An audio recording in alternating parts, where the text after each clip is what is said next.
C'est un coup de tonnerre. Marine Le Pen est inéligible pour 5 ans à effet immédiat, compromettant ainsi sa possible candidature en 2027. Le tribunal de Paris a déclaré lundi coupable de détournement de fonds publics les 9 eurodéputés du RN, dont Marine Le Pen, poursuivis dans l'affaire des assistants parlementaires européens. La présidente du RN à l'Assemblée nationale est condamnée à 4 ans de prison, dont 2 fermes, et à une peine d'inéligibilité de 5 ans avec exécution immédiate. Pourquoi cette condamnation? Revenons en arrière. Cette affaire des assistants parlementaires du RN avait débuté en 2014 après un signalement du Parlement européen sur des soupçons d'emploi fictif au sein du parti. L'enquête concernait le possible détournement de fonds publics via le financement d'assistants parlementaires européens du FN, devenu RN, qui auraient en réalité travaillé pour le parti en France plutôt que pour des eurodéputés à Bruxelles ou à Strasbourg. Le tribunal a estimé lundi que le préjudice total était de 2,9 millions d'euros. Ce matin, Marine Le Pen avait déjà quitté le prétoire quand le tribunal a expliqué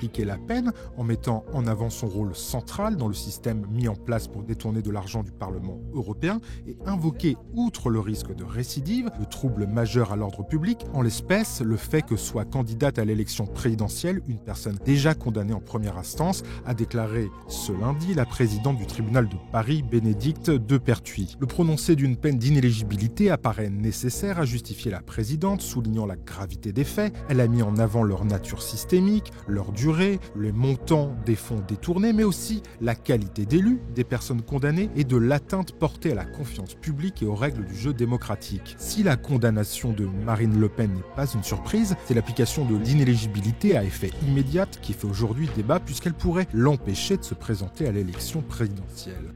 Aujourd'hui, ce n'est pas seulement Marine Le Pen qui est injustement condamnée, c'est la démocratie française qui est exécutée. La décision de destituer un élu devrait revenir au peuple, c'est à cela que servirait le référendum révocatoire dans une 6e république démocratique. Selon un sondage IFOP pour le JDD publié ce week-end, si une élection présidentielle se tenait aujourd'hui, la chef de file du Rassemblement national arriverait largement en tête au premier tour, avec entre 34 et 37% des intentions de vote en fonction des candidats face à elle. Et maintenant, quel avenir pour Marine Le Pen? Eh bien d'abord en indiquant que nous allons faire appel, ce qui est le premier point. On peut imaginer qu'un second procès se tienne dans au moins 1 an, soit une décision pas avant l'automne 2026, quelques mois avant la présidentielle. Mais sa situation risque tout de même de perturber sa marche vers l'élection. Ça fait une préparation à la présidentielle particulière quand même, reconnaissait un membre de sa garde rapprochée la semaine dernière parlant d'une épée de Damoclès. Mutique depuis l'annonce du jugement ce matin, l'ancienne candidate à l'élection présidentielle s'exprimera ce soir sur TF1.